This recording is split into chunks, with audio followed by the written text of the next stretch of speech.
সামনে দিয়ে চলে যাবে। কত কয়জন উঠছে জানলা দিয়ে দিয়ে করে কয়েকজন উঠে গেছে। আসসালামু আলাইকুম, কেমন আছেন সবাই? আমার আম্মু বাসের ভিতর ছিল। আমার আম্মু বাসের ভেতরে ছিল। এই একটি কথাতেই কেঁপে উঠেছে পুরো দেশ। কান্নায় ভেঙে পড়েছে এক অবুঝ শিশু। দৌলতদিয়া ঘাটে ভয়াবহ বাস দুর্ঘটনা যেন পরিণত হয়েছে এক মর্মান্তিক ট্র্যাজেডিতে। স্বজন হারানো আহাজারি বাড়ি হয়ে উঠেছে পুরো এলাকা।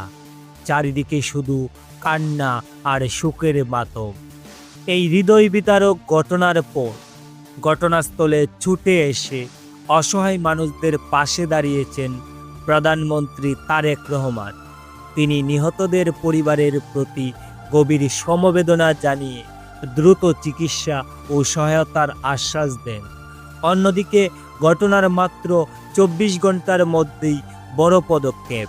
বাস চালককে আটক করেছে পুলিশ। প্রাথমিকভাবে জানা যাচ্ছে চালকের গাফিলতিতেই এই ভয়াবহ দুর্ঘটনার মূল কারণ হতে পারে। কি ঘটেছিল সেই বিভীষিকাময় মুহূর্তে, কিভাবে ঘটেছিল এই মর্মান্তিক দুর্ঘটনা, সবকিছুর বিস্তারিত জানতে ভিডিওটি শেষ পর্যন্ত দেখতে থাকুন। আমার আম্মু বাসের ভিতর ছিল। তুমি বাসের ভিতরে ছিলা? জি। ওর আম্মু বাইরে ছিল। আমার আম্মু বাসের ভিতর ছিল। বাস যখন যে সময় কাজ সেই সময় আমি বাস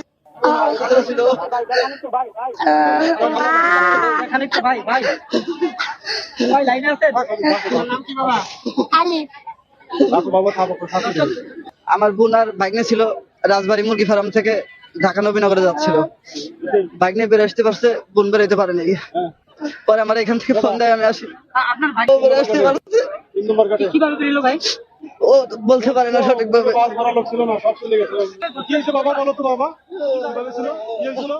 জি। কি হয়েছিল, কিভাবে পড়লো বলো তো?